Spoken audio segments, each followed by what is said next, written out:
South Africa can learn from Zimbabwe's land reform process, and participants in this year's Spa Women's Race in Durban have encouraged other South Africans to get involved in such events. Ambusisiwe Khatebe with the latest news update.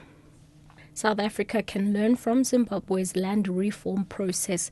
This has been the message of the SACP's Deputy National Chairperson, Thulas Nxesi, at the party's KwaZulu-Natal Provincial General Council in Pietermaritzburg.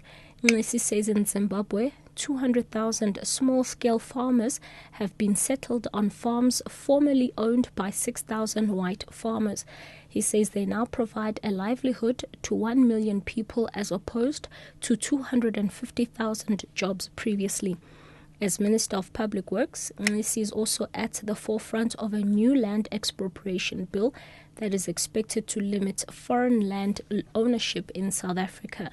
He was critical of turning big tracts of fertile land on the coast into golf estates, shopping malls and game farms. We're also saying, chaotic as the Zimbabwean situation might have been, there might be some lessons which we can learn from Zimbabwe, where now the emphasis is on small-scale farmers, which tend to be doing very well.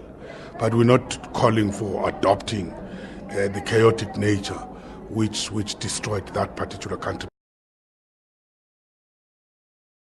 COSATU General Secretary Zwelinzima Vavi says workers are also to blame for corrupt activities taking place within government.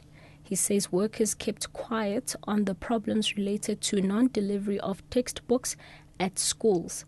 Addressing the Limpopo COSATU Workers Forum in Polokwane, Vavi said people are afraid to talk about corruption. Not only in Limpopo, everywhere the books were not delivered. It's like this thing now, corruption. There is no response from us. When we know things are going wrong, what do? Because we know what is right, what is wrong, we push our heads on the sand and we wait for the storms to pass. We safely re-emerge, minister after another minister. No action. But most importantly, we know that these things are going to kill our movement, slowly. Workers at the South African Airways are threatening to go on strike if their demands are not met. They are demanding a 9% salary increase. SAA was earlier offering 3%, but following a meeting at the CCMA, the Airways indicated it would move its offer up to 5.7%. The majority of SAA's cabin crew and ground staff are represented by the United Association of South Africa, UASA, and the South African Transport and Allied Workers Union, SATAWU.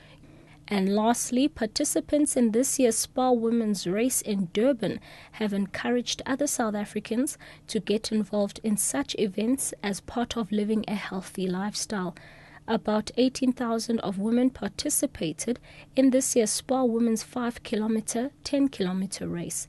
The race started at Sylvester Ntuli Road and ended at the Kingsmead Cricket Stadium.